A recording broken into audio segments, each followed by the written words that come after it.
보면은 사무엘하 22장 말씀과 이 시편 18편 말씀은 동일한 말씀입니다. 그러니까 이제 사무엘하를 읽다 보면은 쭉 이것이 어떻게 진행이 되다가 이 시가 나왔는가를 보게 되는데, 그런데 이제 시편만 보면은 지금 이 시의 배경이 어디서 어떻게 나왔는지를 이제 이해를 해야 되는데, 그래서 사무엘 상하를 통해 가지고 다윗이 어떻게 살아오다가 이 시를 썼는가를 이해하는 것이 필요합니다. 그 사무엘하 22장에서 시작이 이제 이렇게 되고 있는데요. 여호와께서 다윗을 모든 원수의 손과 사울의 손에서 구원하신 그날에 다윗이 이 노래의 말씀으로 여호와께 아뢰어 이르되 하고서는 여호와는 나의 반석이시오, 이렇게 이제 넘어가는 거예요. 그러니까는 이제 그 다윗의 그 모든 문제들, 다윗의 모든 원수라 하면은 뭐 인생에서 만났던 문제들이 한두 가지겠습니까? 그 모든 원수들 다 지나가고 사울의 손에서 구원하시고, 그러니까 이런 일 저런 일 다 겪고 다 지나고 나서 하는 거 보면은 아마 이 시편 18편의 시는 다윗의 말년에 별의별 고생 그리고 또 기가 막힌 일 다 겪어보고 모든 생애를 돌아보면서 참 이렇게 때로는 내가 추하기도 하고 약하기도 하고 보잘것없기도 하고 또 어떨 때는 외부 환경으로부터 참 기가 막히고 억울하고 억장이 무너지고 눈물 나고 답답하고 참 이럴 모든 순간들을 다 지내놓고 보면서 그럼 하나님은 내게 어떤 하나님이었는가 생각을 해보니까 그 하나님은 여전히 변함없으신 하나님이시고 여전히 반석이신 하나님이시고 여전히 나를 붙들어 주시고 계시는 분이 나의 하나님이구나 하는 그것을 이제 다윗이 참 인생을 많이 살아보고 충분히 살아보고 나서 이제 인생 말년에 이 시를 썼다, 이렇게 볼 수가 있습니다. 이 시편 18편의 배경이 되는 것이 이제 사무엘하라고 그랬는데, 그 사무엘상하에 나오는 이야기들을 이제 잠깐 보게 되면 제일 먼저 나오는 문제가 다윗이 사울 때문에 고생을 무척 합니다. 무슨 잘못한 것이 있는 것도 아닌데 그저 어찌 보면은 그 사울 왕가를 위해서 나가서 전쟁에 나가서 싸우고 이겨온 것 뿐인데 거기서 백성들에게 인기가 높아졌다는 그 이유만으로 시기 질투를 받아 가지고서는요, 그 다음부터 사울 때문에 일어나는 일이 도망 다니고 해외로 쫓겨나고 굴에 가서 숨고 뭐 이런 일이에요. 그러니까는 이렇게 되니까는요, 다윗의 삶이 완전히 망가지는 거예요. 다윗의 가정이 망가지고 이유 없이 고난을 당하게 되고 이러는 겁니다. 이럴 때 이제 하나님 앞에 다윗이 얼마나 많은 호소를 했겠습니까? 하나님, 도대체 내가 이 고통을 왜 겪어야 됩니까? 내가 뭘 잘못했습니까? 내가 왜 이렇게 쫓겨다녀야 됩니까? 내가 왜 이 굴 속에서 이렇게 내가 살아야 됩니까? 나는 왜 잠도 편히 잘 수가 없습니까? 이제 이러한 그 답답한 시간들을 갖다가 이제 사울 때문에 쭉 보내는 것이지요. 그런데 이제 이 기간이요, 다윗에게는 굉장히 고통스러운 기간이고 또 몇 가지로 고통스러웠는데요. 우선 첫 번째는요, 끝이 없었어요. 사울이 살아있는 동안에 뭐 말하자면 어디 뭐 교도소 당신은 뭐 1년, 2년 교도소 가서 살으시오, 이것도 답답한 일인데 그럼 딱 날이 정해지는 거잖아요. 뭐 며칠 남았다, 뭐 몇 개월 남았다 이럴 수 있는데 다윗이 지금 사울 앞에서 쫓겨다니는 것은요, 기한이 정해지지 않았다는 것이고, 그 다음에 두 번째는요, 피할 곳이 없는 거예요. 이 사울의 군대가 곳곳마다니까는요, 어느 곳 하나 사울의 영향력이 미치지 않는 곳이 없으니까는 어느 지역으로 피해 다녀도 여전히 그곳이 위험한 것이고, 해외로 가서도 편안하게 지내느냐면 해외 가서도 거기서도 편하게 지낼 수 없는 그런 형편이었어요. 그러니까는 끝이 없는 고통, 그 다음에 잠시도 쉴 수가 없고 안심할 수가 없고 어느 곳 하나 마음 줄 수가 없는 그러한 형편 속에서, 그런데 이 기가 막힌 상황 속에서요, 다윗이 하나님을 만난 거예요. 여기서 이 끝도 없는 이 어려움 속에서 다윗이 살 수 있었던 것은 무릎 꿇고 하나님 앞에 기도하면서 하나님을 여기서 만난 거예요. 나의 하나님을, 다윗이 만났던 다른 사람의 하나님이 아니고 남들이 그러더라는 하나님이 아니라 나의 하나님, 나의 반석이 되어주시고 나의 산성이 되어주시고 나의 힘이 되어주신 나의 하나님을 여기서 다윗이 만날 수가 있게 되었던 겁니다. 이제 그러다가 이제 사무엘상이 끝나기를 어떻게 끝나는가 하면 그 원수 지긋지긋한 사울이 죽습니다. 자, 그러면 이제 사울이 죽었으니까 이제는 고생 끝, 행복 시작, 만사형통이겠는가? 아니더라는 거예요. 여러분, 우리도요 인생 살다 보면 그렇습니다. 이 문제만큼은 정말 내 가슴을 짓누르고 이 문제만큼은 어떻게든 해결했으면 좋겠다라는 것 다 해결이 되든지, 아니면은 간절히 내가 무엇을 이루고 싶다든지, 이렇게 되면은 이제부터는 모든 고생은 내 인생에서 다 사라지는가? 안 그렇더라는 거예요. 인생이라고 하는 것이요, 하나가 지나고 나면 또 다른 어떤 시험거리가 내게 슬금슬금 다가오는 것, 이게 인생이라고 하는 것이지요. 그런데 이제는 사울이 죽고 다윗이 자기가 이제 왕이 됐으니까는 모든 것이 다 해결되었느냐? 아니더라는 거예요. 오히려 생각지도 못했던 문제들이 슬금슬금 생기기 시작하는데, 다윗이 왕이 돼가지고 제일 먼저 했던 일은 저쪽에 구석에 팽개쳐 있는 하나님의 언약궤를 가서 이제 모셔오는 일이었어요.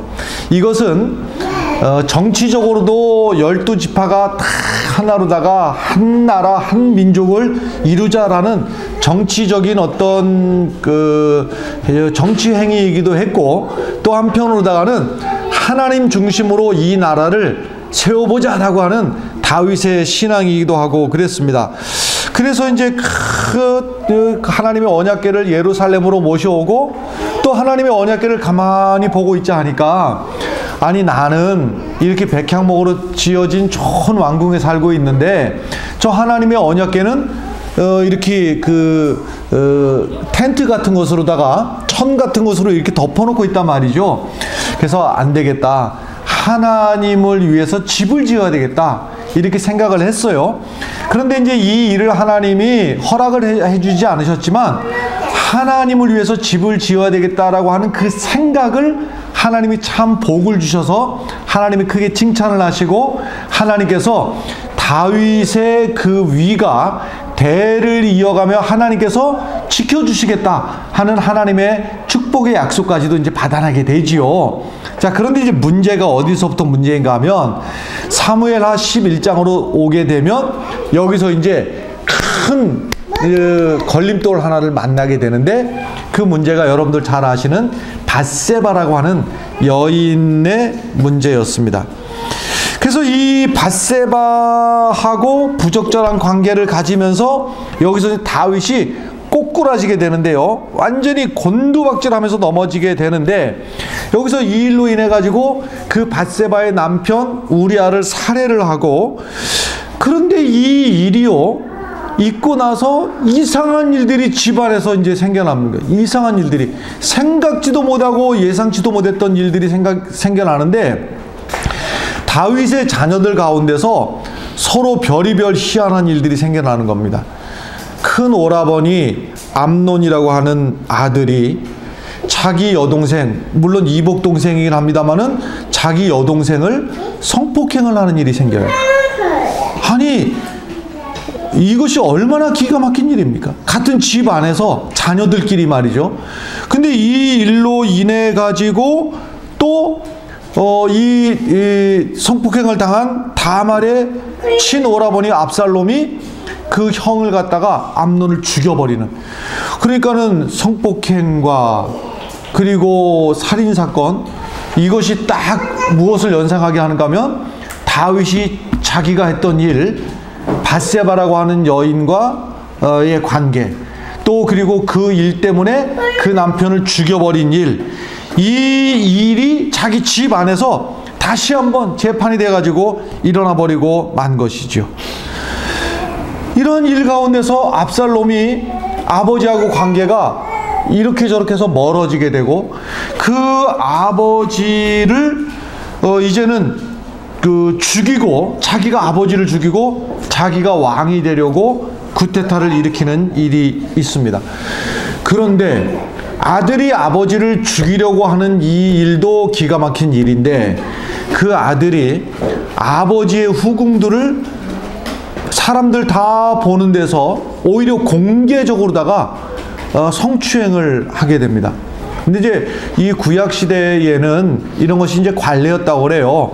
그 전에 있었던 임금의 어떤 첩이나 이제 그 아내들을 성폭행하는 것은 내가 이 나라의 새로운 군주가 되었다라고 하는 것을 이제 드러나기 위한 것이지만, 아니 이렇게 해석하든 저렇게 해석하든 아버지의 후궁들을 아들 압살롬이 성추행을 했다고 하는 것은 다윗의 입장에서는 이건 막 아주 그냥 가슴에 비수가 꽂히고 민망스럽고 막 모멸감이 느껴지고 어디 쥐구멍이라도 숨고 싶은 이런 기가 막힌 아픔이지요.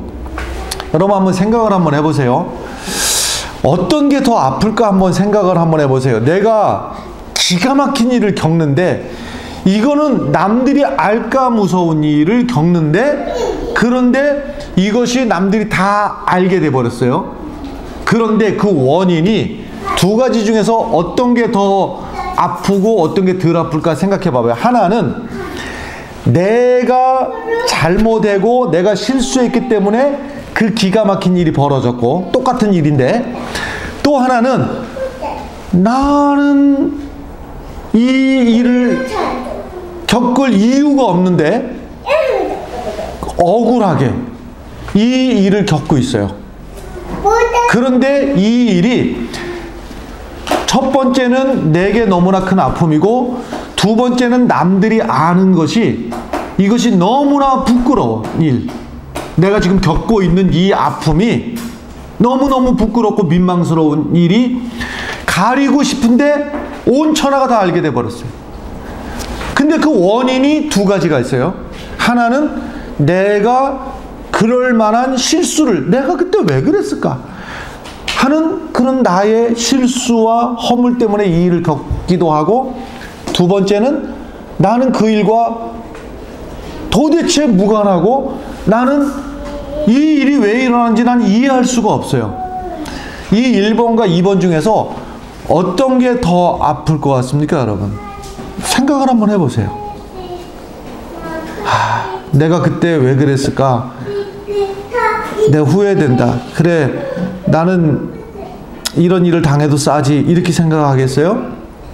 아니면 그래도 나는 그런 일을 당할 이유가 없이 나는 떳떳해.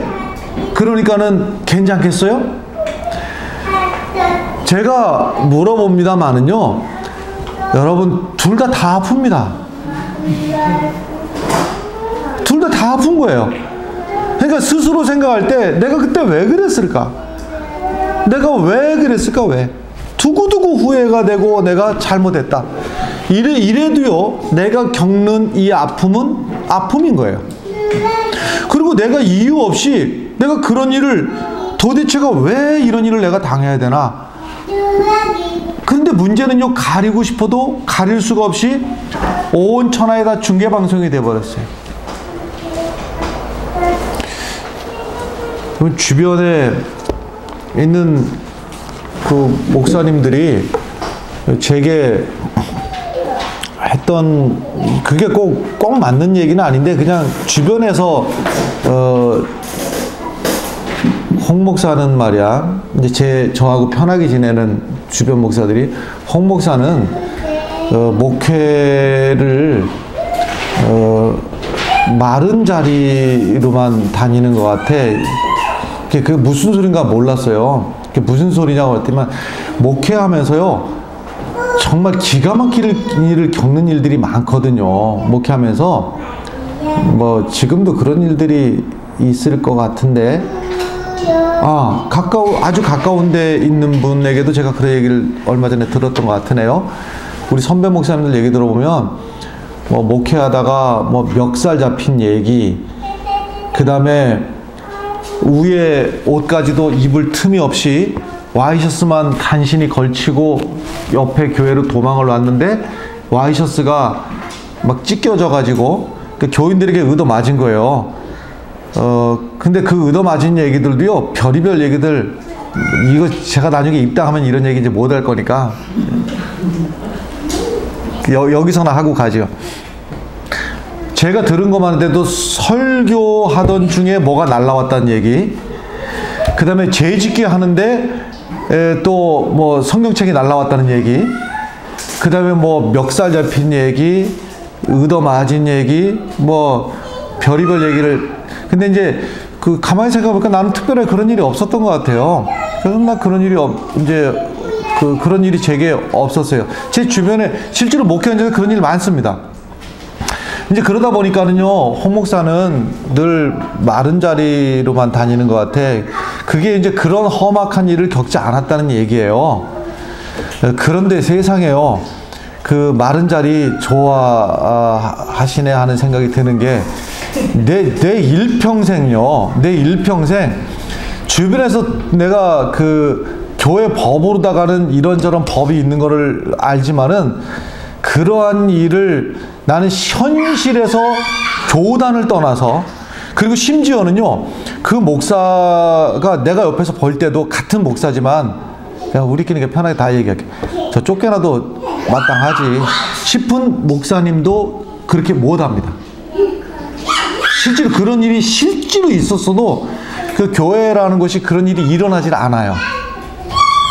그런데 이거는 가리울 수도 없이, 이거는 저의 의지와 상관없이 온 나라의 홍정표 목사가 어찌어찌 됐더라라는 것이 저절로 중계방송이 돼버린 겁니다.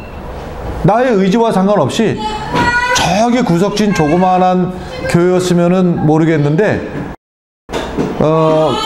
여기가 원체 스피커가 큰 교회에 제가 목회를 하다가 이제 그만두는 과정 속에서 온 전국에 중계방송이 다 돼버린 겁니다.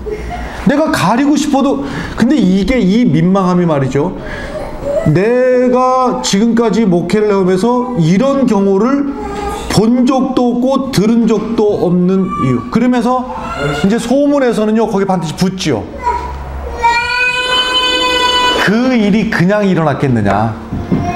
틀림없이 둘 중에 하나일 거라고는 사람들이 갖다 붙이는 겁니다.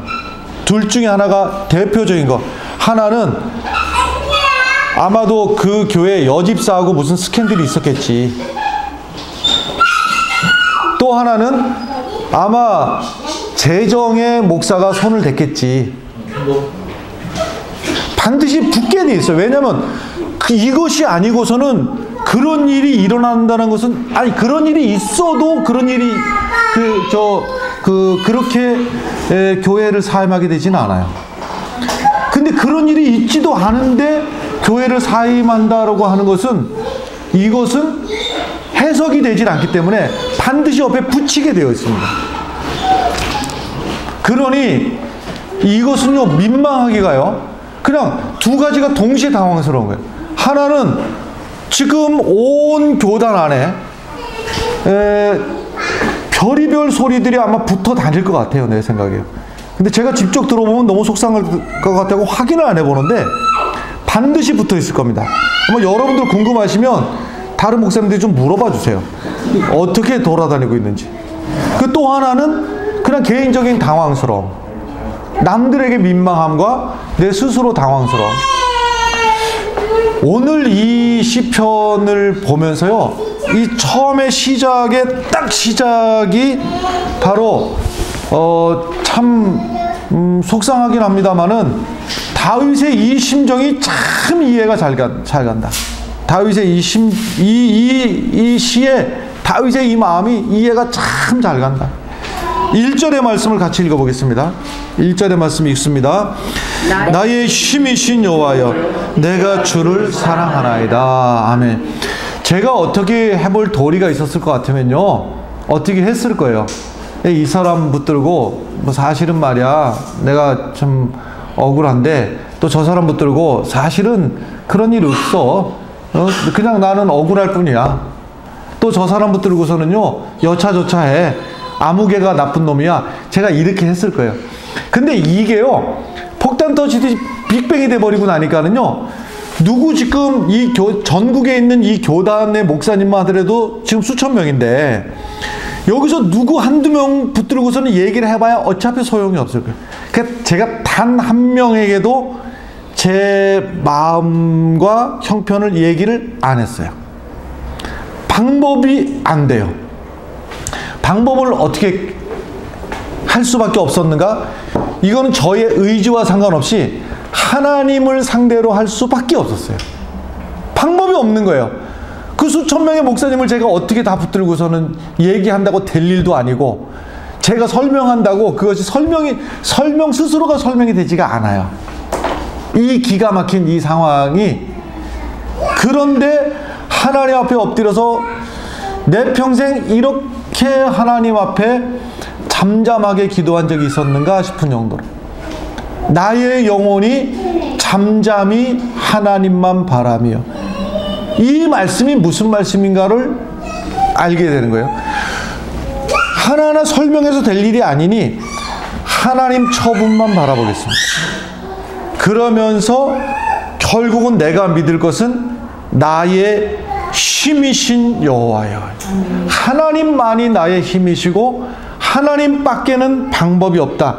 이것이 다윗의 결론이고 저의 삶의 결론이었던 거예요. 여호와는 나의 목자시니 내가 부족함이 없으리로다. 그런데요 여러분, 이 다윗의 이 시편 말이죠, 여호와는 나의 목자시니 내가 부족함이 없으리로다, 이렇게 고백했던 다윗을 보면서 이렇게 우리가 착각할 수가 있어요. 다윗은 어디 앞에서도 당당하고, 그러니까 우리가 그런 시 있지 않습니까? 하늘을 우러러 한 점 부끄러움 없기를 뭐. 근데 여러분, 우선 저부터가 정말 부끄러워요. 부끄러운 게 한두 가지가 아니에요. 한두 가지가. 내 스스로도 부끄러움이 있고, 그리고 나와도 상관이 없는 스토리들 때문에 부끄럽기도 하고, 민망해요. 한마디로 민망합니다. 다윗인들,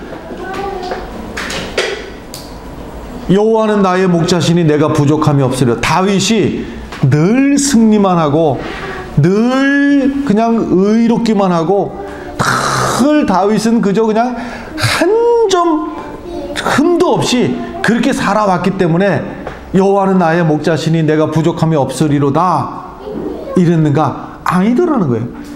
다윗도 보면 이 두 가지, 스스로 생각해도 내가 왜 그랬는가 하는 그 부끄러움과, 또 하나는 자신과 상관도 없는 일들이 겹쳐지고 겹쳐져 가지고서는 기정사실화 돼 가지고서는 다윗에게 덧씌워진 그러한 헛소문들. 특히나 사울 주변에 있었던 사람들은 무죄한 피를 흘린 자여 떠나라 하는 그러한 억울한 소리가 그냥 나온 게 아니라 헛소문이 다윗의 위에 쭉 쌓여 가지고 있었던, 나와 상관이 없는 이미지가 다윗 위에 덮여져 있는 것이 있었어요. 한마디로 민망한 거예요. 여러분, 우리가 정말 순결한 소녀처럼 정말 흠과 티가 없이, 그리고 살고 싶은 간절한 소원은 여러분이나 저나 있지요. 그런데 20살 넘은 사람 중에서 나는 정말 요만큼도 흠과 티가 없다 이렇게 말할 수 있는 사람이 누가 있겠어요? 돌이켜보면 두 가지가 나에게 있는 거예요. 하나는 나는 왜 그랬을까 하는 후회스러움과, 또 하나는 전혀 나와는 상관없는 억울한 이미지들이 옆에서 쑥덕거리는 소리, 나에 대해서 삐죽거리는 소리. 나는 저에게 그럴 의지가 없는데, 의도도 없는데 나에 대해서 고개를 흔들고 삐죽거리고 욕하고 수군거리는 그런 일들이 왜 없겠느냐 말이에요. 다윗이 이런 과정들을 겪으면서 다윗도 내려놓게 되는 거예요. 내려놓고 그래, 의지할 것이 하나님밖에 없구나. 나의 힘이신 여호와여 하는 거예요. 그러면서 여호와는 나의 목자시니 내가 부족함이 없으리로다 하는 것은 그 사망의 음침한 골짜기를 지날 때에도 생각해보니 다 내게서 떠난 것 같은 그때도 하나님은 여전히 나의 하나님이셨고, 내가 나 스스로도 나를 포기하고 싶은 그때에도 하나님은 안타까운 마음으로 나를 바라보고 계셨고, 이것이 다윗이 만난 하나님이에요. 여러분, 우리가 어떨 때 참 엎어져 가지고 앞이 안 보일 때, 이때가 다윗이 만난 이 하나님을 나의 하나님으로, 다윗이 고백했던 나의 하나님을 여러분과 내가 나의 하나님으로 만날 수 있는 시간인 것을 여러분들 아시기를 바랍니다. 2절의 말씀 읽어보겠어요. 2절의 말씀 읽습니다. 여호와는 나의 반석이시요 나의 요새시요 나를 건지시는 이시요 나의 하나님이시요 내가 그 안에 피할 나의 바위시요 나의 방패시요 나의 구원의 뿌리시요 나의 산성이시로다. 아멘. 나의 반석이시오 그랬는데, 여러분 진흙탕 길을 걸어보신 적이 있으신가요? 참 지금 내 인생이 진흙탕 같다. 나도 폼나게 살아보고 싶지요. 나도. 그런데 진흙탕 길을 아무리 조심스럽게 걸어도 말이죠, 거기서 흙이 일로 튀고 저리 튀고 내 구두는 갖다가 그냥 엉망진창이 되고, 아무리 조심해서 걸어도요, 내가 그냥 이거 꼴이 말이 아닌 거지 꼴이 되는. 근데 거기서도 여전히 흔들리지 않는 그분이 바로 나의 하나님이시구나. 나의 반석이시오. 나의 요새시오. 어딜 가서 내가 쉴 곳이 있나? 어디 가서 내가 피할까? 그것이 바로 나의 하나님이시더라. 나를 건지시는 자시더라. 내가 물에 빠져서 물에 빠져보신 적 있습니까, 여러분? 허우적대고 있을 때 거기서 뭔가 내 손을 잡아주시는 그 손이 바로 나의 하나님이셨다. 저는 딱 지난 1년간 작년 이맘때쯤부터 딱 1년 동안 그야말로 지금 이 표현, 나를 건지시는 자이시다, 하나님은 나를 건지시는 자이시다, 이 경험을 1년 동안 처절하게 하면서 1년 동안 지내온 것 같아요. 하나님이 나를 건져주시는구나. 3절 말씀 넘어가겠습니다. 3절 읽습니다. 내가 지금 여기에 있는 것이 사무엘하 22장 3절이었군요. 이 같은 말씀인데, 내가 피할 나의 반석의 하나님이시오 나의 방패시오 나의 구원의 뿌리시오 나의 높은 망대시오 그에게 피할 나의 피난처시오 나의 구원인 자시라. 나를 폭력에서 구원하셨도다. 이것이 이제 요 시편 18편 2절과 이제 사무엘하 22장 3절이 이제 겹치는 부분인데, 여기서 대략 요 두 개를 합쳐보면 하나님이 어떤 하나님인가 하는 것이 대략 한 10가지 정도쯤 나오는 거예요. 10가지쯤 나오는데, 그런데 이제 하나님에 대한 이미지, 여러분, 내가 믿는 하나님은 어떤 하나님인가? 여러분들 하나님에 대한 이미지가 몇 가지 정도 되신지 모르겠는데요, 대부분의 신앙생활, 아마도 우리 교인들은 이제 상당히 제가 반복으로 전하는 말씀 때문에 그렇지 않을 가능성이 높은데, 대부분의 크리스찬들은요, 하나님에 대한 이미지가 하나인 경우가 많습니다. 그 하나가 어떤 하나님인가 하면, 하나님은 벌 주신 하나님. 말하자면 예를 들어볼게요. 내가 이번 주일날 교회를 갈까, 다른 급한 일인데 말까, 그러니까 여기서 그래 교회를 가자 하는 그 이유가 무슨 이유인가 하면, 괜히 교회를 안 갔다가는 뭔가 사고가 생길 것 같고, 뭔가 탈이 날 것 같고, 뭔가 꺼림칙하고, 이것이 뭐냐면 하나님이 징계하신 하나님, 벌 주신 하나님, 화내신 하나님, 진노하신 이 이미지 하나인 거예요. 물론 그런 부분도 없는 건 아니지요. 분명히 성경에서 질투하시는 하나님이시여 진노하시는 하나님이신 게 있는 거 맞지만, 여러분들 그 아버지에 대해서 갖고 있는 이미지들도 어떤 이미지들을 갖고 있습니다. 그 각각 다 다를 거예요. 그런데 다윗이 여기서 10가지쯤 나의 하나님에 대해서 10가지 정도의 이미지를 가지고 있는 것은 다윗이 그만큼 하나님을 접촉 면적이 삶에서 많은 거예요. 이럴 때도 나의 하나님이시고, 저럴 때도 나의 하나님이시고, 내가 엎어졌을 때도 나의 하나님이시고, 내가 물에 빠져서 허우적거릴 때도 나의 하나님이시고, 내가 뭔가 좀 잘 된다 싶을 때도 나의 하나님이시고. 여러분, 이 하나님이 나의 하나님이 되시기를 간절히 바라요. 나를 용서하시고 노하기를 더디하시고, 나를 심지어는요 죄 짓지 않은 사람인 것처럼 나를 변호해 주시는 하나님이시고, 그래서 다윗이 이것을 하나님 앞에 이것을 고백을 하고 있는 거예요. 자, 시편 18편 3절의 말씀 함께 읽겠습니다. 내가 찬송받으실 여호와께 아뢰리니 내 원수들에게서 구원을 얻으리로다. 아멘. 다윗에게 원수가 있었어요. 여러분, 참 우리 살다 보면요 원수 맺고 싶은 사람이 어디 있어요. 그런데 나는 그러고 싶지 않은데 나를 원수 취급하고 달려드는 사람을 어떻게 하면 좋을지 정말 모르겠어요. 나는 그에게 그렇게 하고 싶지도 않고 그런 관계를 유지하고 싶지도 않은데 저가 나를 원수 취급하고 달려드는데 내가 어떻게 해야 될지 알지 모르는 이때를 만날 때가 있어요. 자, 4절 18장 4절입니다. 함께 읽습니다. 사망의 줄이 나를 얽고 불의의 창수가 나를 두렵게 하였으며. 이 세상이 참 인생이라는 게 그래요. 허무하고 부조리하고, 왜 악인들이 잘 되고 의인들이 어렵게 사는지 모르겠어요. 이해가 되지 않는 거예요. 이런 일들을 만나는 거예요. 노인과 바다라고 하는 소설을 보면요, 뭐 대략 그거 아닙니까? 뭔가 큰 고기가 잡혔어요. 큰 고기를 잡혀갖고 이제 한마디로 대박 난 거죠. 그거 갖고 한번 그걸 끌어오겠다고 하는데, 끌어온 과정에서 뭐 별의별 일을 다 만나잖아요. 뭐 죽을 뻔한 뭐 위기를 만나고, 끝까지 포기하지 않고 가까스로 이것을 마지막까지 쟁취해갖고 이제 한국으로 갖고 왔어요. 갖고 왔는데 남는 거 뭐밖에 없다고요? 뼈다귀밖에 남는 게 없어요.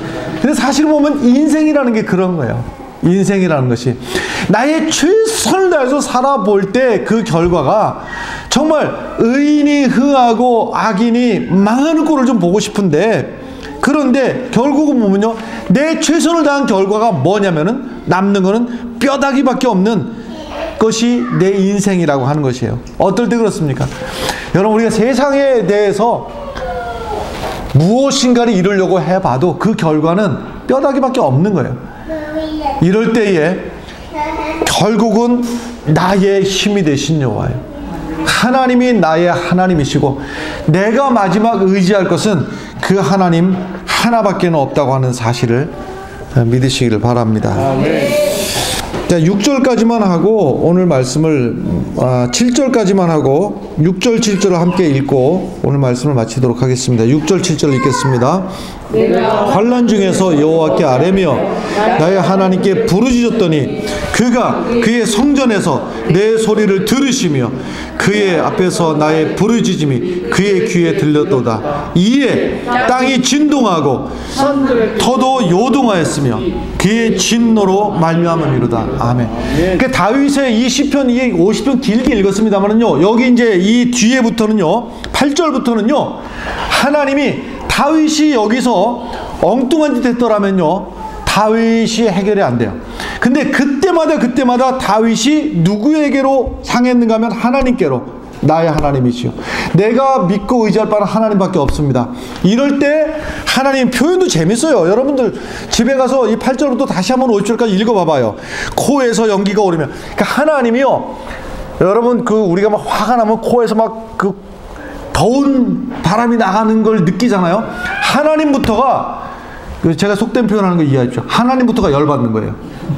지금 무엇이요? 이것들이 내 두고 보자 하니까. 그래서 하나님이 하나씩을 박살을 내기 시작을 하는데, 결국은 마지막 다윗을 다윗도 실수한 게 있고, 하나는 다윗이 억울함도 있고, 두 가지가 다 있지만은 결국은 하나님이 해결해 주셔서 결국은 다윗을 세워주시는 분이 하나님이시고, 그 세워주시고 지켜주시는 분이 하나님이시고, 그 지켜주심이 영원하도록 함께 하겠다고 약속해 주신 분이 하나님이시더라고요. 여러분, 우리가 신앙생활하면서 막연하게 하나님 만나지 않고 이 하나님이 나의 하나님이 되시길 바라요. 그 기가 막힌 상황에서 어떨 때는 내가 후회스럽기도 하고, 어떨 때는 내가 억울하기도 한 그 상황에서 하나님이 구체적으로 이 표현이 그렇습니다.